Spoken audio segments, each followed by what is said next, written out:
Hello and welcome. Thanks for joining me today. This is video number 4 in a 6-part series about the post-World War I world. And in this video, the focus is going to be on Germany and the economic problems that Germany was facing after World War I. If you watched the previous video, you had the opportunity to hear from a friend and guest lecturer, Zibi from Kenya. Zibi will be delivering this lecture as well. I hope you enjoy it and find it helpful and informative. Here we go. And so what we'll focus on as one of the primary issues that Germany faced after World War I that would certainly be impactful for the direction Germany would go were their economic problems.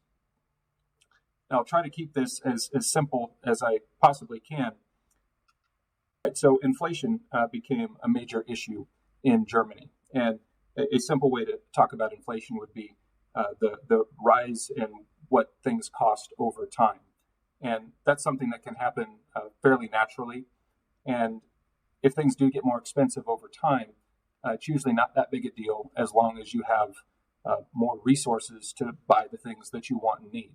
You know, if things end up costing twice as much over a period of time, but you end up earning twice as much or more over a period of time, not too big of a deal.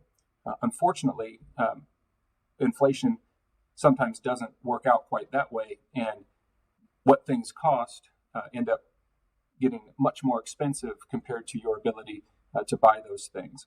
And in Germany, what drove their inflation problems is that during the war, in order to pay for things that they needed, they just printed money. As wonderful as it would be to just simply print money when you needed money, for money to be seen as valuable, it has to represent something of value. Much of the time, at least historically, when paper money has been used, it's been printed based off of something real that was being held somewhere else that it could ultimately be exchanged for, like gold, for example. And so as long as you knew that that paper money represented something of real value, it tended to hold its value. But if money is simply printed, as if I were to just write down on a piece of paper, this is a $20 bill, and hand it to you, you probably wouldn't accept it, or maybe you'd be polite and accept it, but it wouldn't be able to do anything for you because it wasn't worth anything. It wasn't real. And so even when a government prints the money and tries to say that it's real, if people know that it's just simply been printed and it doesn't actually represent something of value, how people value it will essentially be as nothing or very little. And so with Germany simply printing money to pay the expenses of the war, the value of their currency gradually went down. Then you get to the point after the war, and one of the things that Germany had were reparation payments. Part of the Treaty of Versailles, they had to make payments in particular to France and Germany. And because they were economically in really bad shape, they didn't really have the money that they needed to just take care of themselves, let alone make reparation payments. They simply printed more money. And this constant printing of money continued to devalue the currency. People continued to see it as worth less and less and less.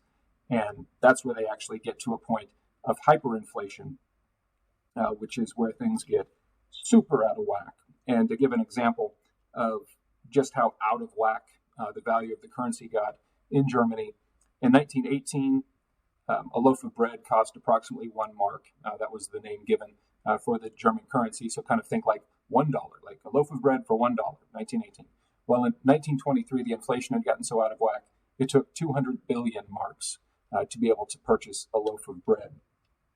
So obviously that's pretty out of whack. And where that could be particularly harmful for, say, an individual, let's just say that you were at the point of no longer working, getting into the early 1920s in Germany, that you'd worked all your life, you'd saved your money, you'd been very responsible with your money.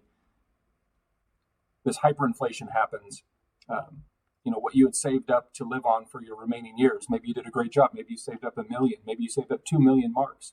Well, that doesn't get you very far at this point. So savings were wiped out. Basically, anything that people had of value related to their money was basically worthless. So it was a pretty rough spot for Germany to be in. Fortunately, Germany was able to work through this hyperinflation in large part due to the help of the United States. Now, the interest that the United States had, the interest that anybody outside of Germany had in Germany getting their economy on track was, first of all, Germany owed money to Great Britain and France. If they didn't have any money and if their money had no value, Great Britain and France couldn't get anything out of the reparation payments.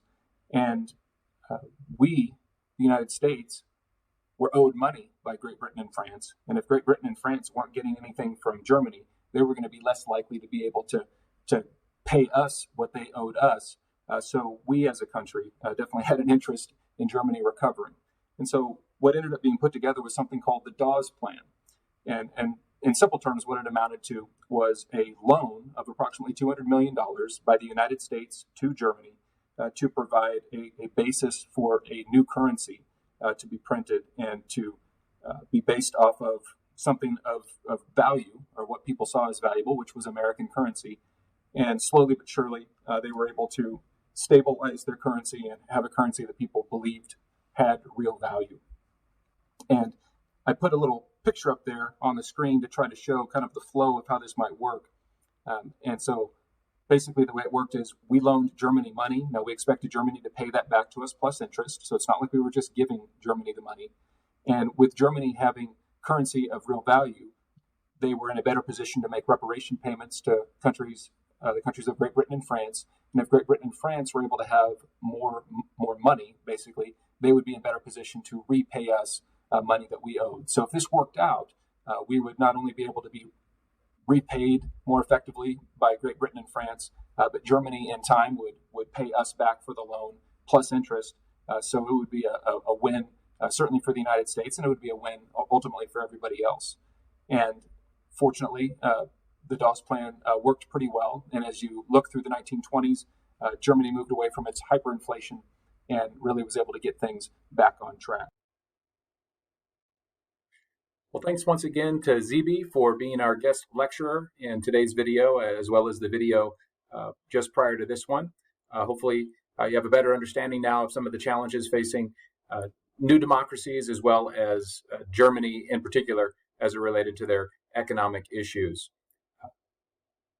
As always, thanks for watching.